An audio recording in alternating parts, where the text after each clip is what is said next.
Hello बच्चों, welcome to your physics class. आज के लेक्चर में हम लोग पिछले जो भी तीनों यूजेस पढ़ चुके हैं डायमेंशन के, उन तीनों यूज़ पे बेस्ड एक एक फॉर्मूला, एक एक क्वेश्चन करेंगे यहाँ पे बोर्ड पे। ठीक है, तो question number 1, show that the expression of the time period, show that the expression of the time period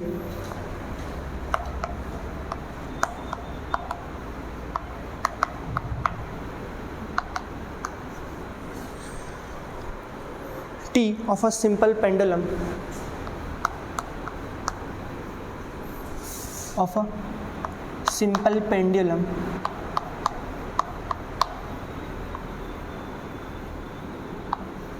of length L is given by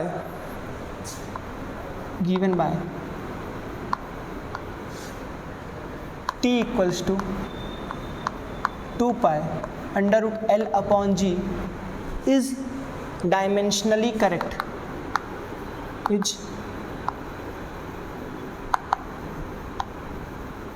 dimensionally correct. ये मैं क्वेश्चन लिख दिया हूँ। पहले बच्चों वीडियो पॉज करके आप लोग ये क्वेश्चन ट्राई करेंगे खुद से, और फिर समझ नहीं आएगा तो फिर वीडियो ऑन करके फिर मेरा सॉल्यूशन देख लीजिएगा। ठीक है, चलिए देखिए मैं सॉल्व कर रहा हूँ।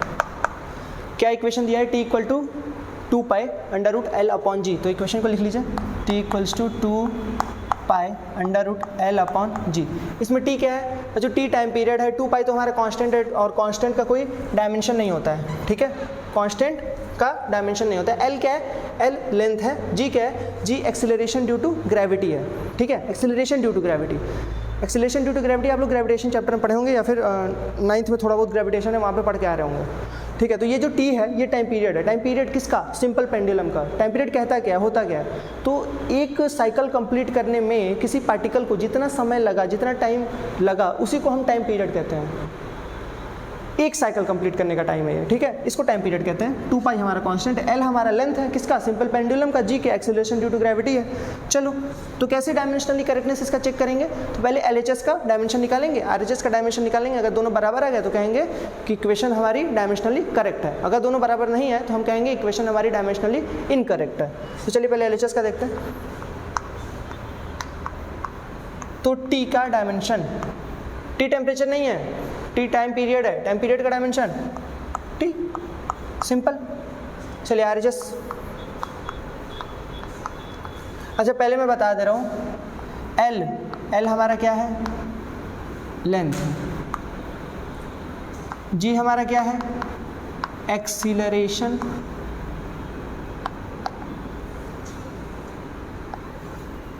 Due to gravity. Acceleration due to gravity है। ठीक है, तो जो एक्सेलरेशन का डायमेंशन होता है वही जी का भी डायमेंशन होगा।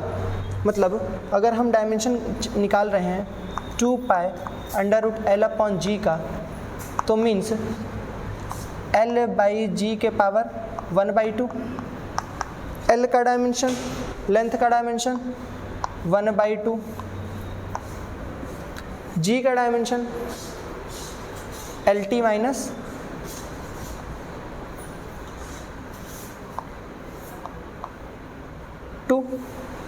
एल टी माइनस 2 की पावर 1/2। सुनिए, एल की पावर 1/2, सॉरी एल की पावर 1/2 अपॉन एल की पावर 1/2 टी की पावर -2 इंटू 1/2, 2 इंटू 1/2 1, टी की पावर -1, टी की पावर -1। एल की पावर 1/2 ऊपर भी है, एल की पावर 1/2 नीचे भी है, क्या होगा? फट जाएगा। टी की पावर -1 नीचे से ऊपर जाएगा, टी की पावर 1 मतलब टी। सोचिए, देखिए एलएचएस का कितना आया डायमेंशन, टाइम पीरियड का डायमेंशन टी, और 2 pi under root L upon G का भी डायमेंशन हमारा टी के बराबर आ गया। मतलब हम क्या कहेंगे, dimension of is equals to dimension of RHS. मतलब in this question principle of homogeneity holds good, मतलब यहाँ पे प्रिंसिपल ऑफ होमोजेनिटी लग रहा है, वैलिड है, मीनिंगफुल है, ठीक है। तो ये डायमेंशनली करेक्ट फॉर्मूला है, ठीक है। तो यहाँ पे लिख देंगे therefore the given formula is dimensionally correct, ठीक है। इसको नोट डाउन कर लीजिए या फिर स्क्रीनशॉट वगैरह ले लीजिए, मैं रब कर दे रहा हूँ, ठीक है, okay.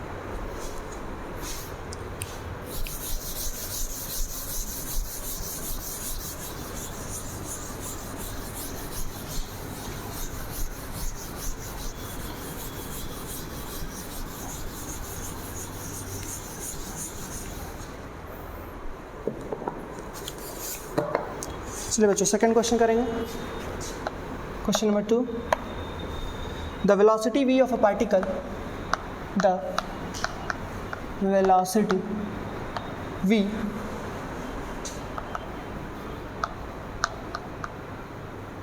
of a particle depends upon the time t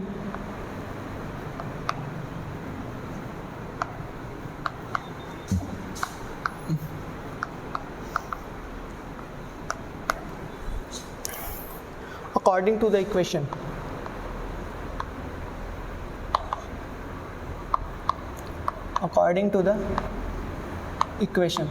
कौन सा इक्वेशन है? v is equals to small v is equals to small a plus B T plus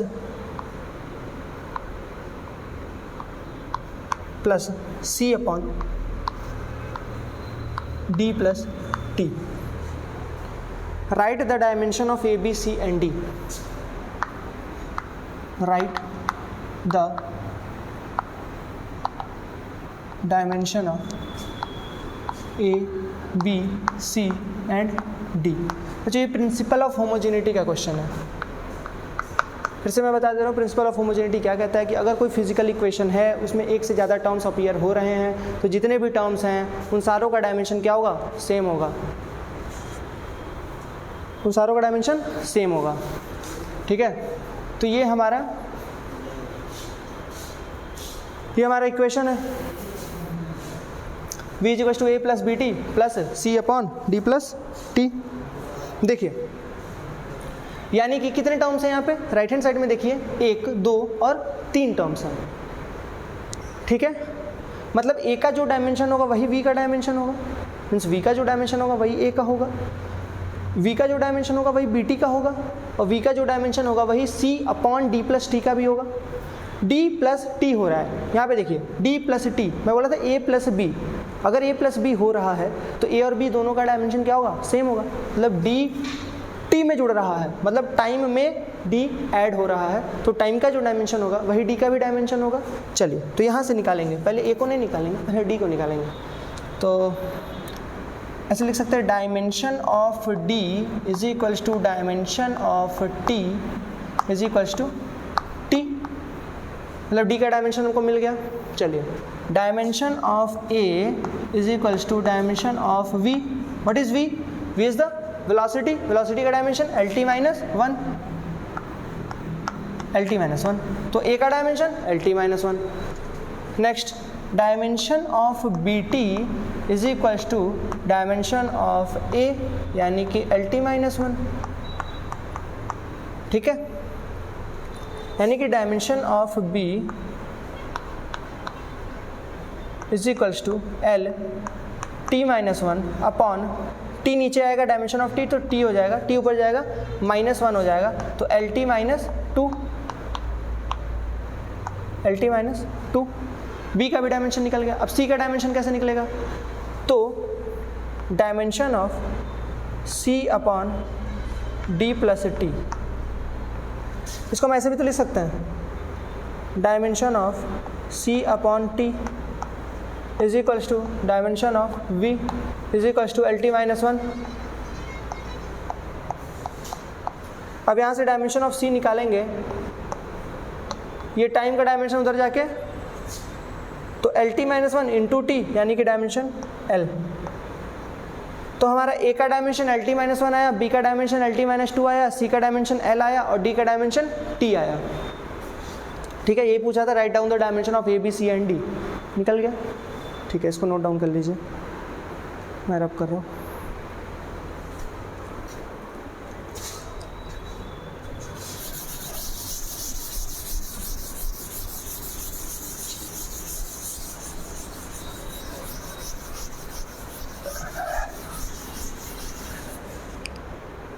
आखिरी सवाल आज का, बढ़िया सवाल है, सभी लोग प्रैक्टिस करेंगे।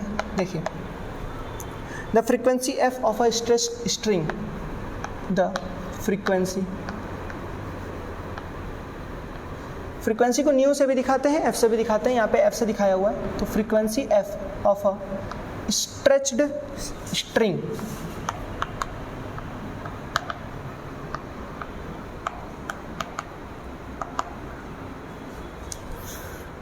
depends upon the tension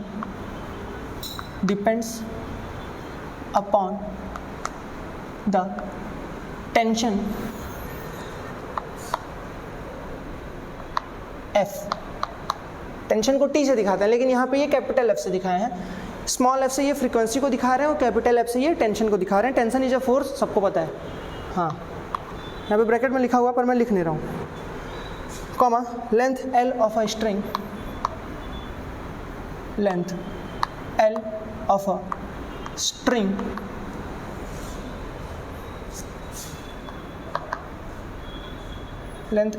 string and mass per unit length mu, and mass per unit length mu दिया है।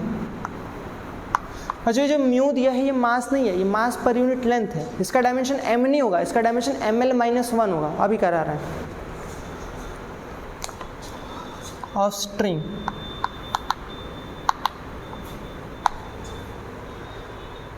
कह रहे हैं derive the formula for frequency.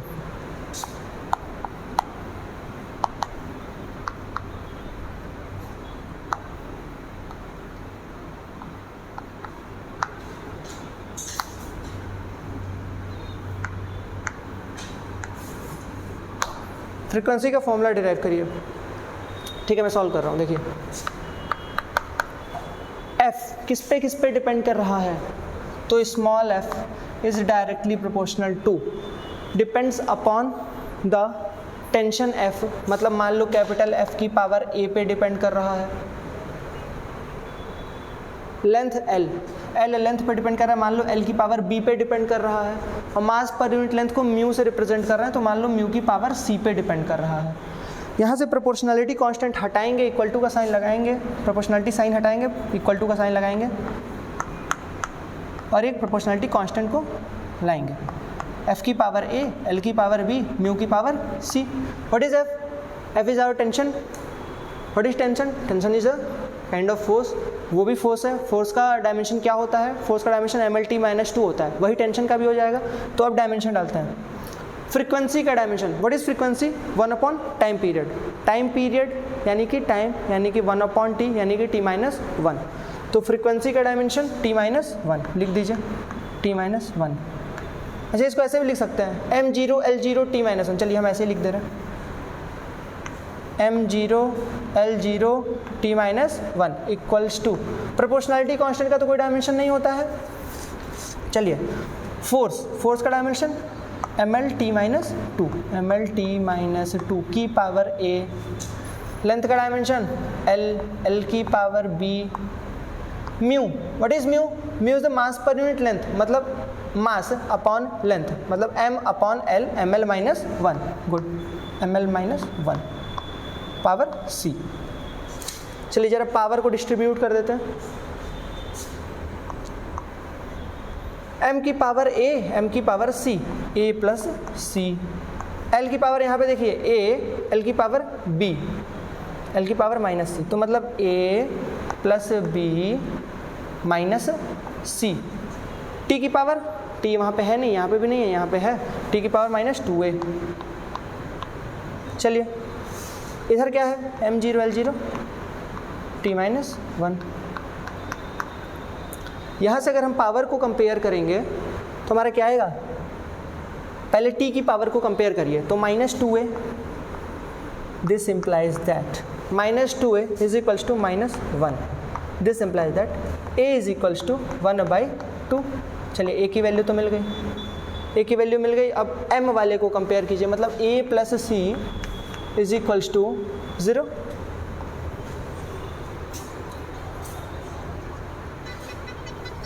a plus C equals to 0, a कितना है 1/2 plus C equals to 0, this implies that c equals to -1/2। c का भी मिल गया।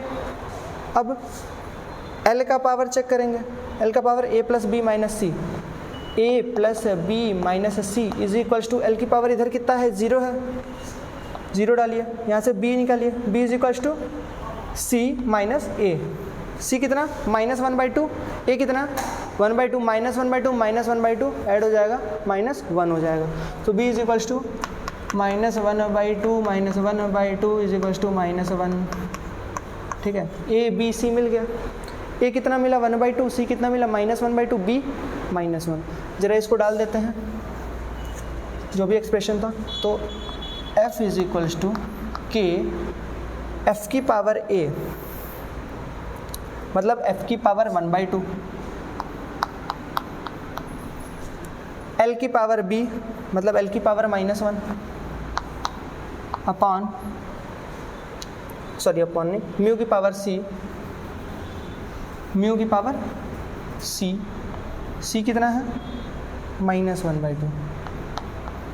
चलिए इसको ऐसे डिस्ट्रीब्यूट कर दीजिए, f is equals to k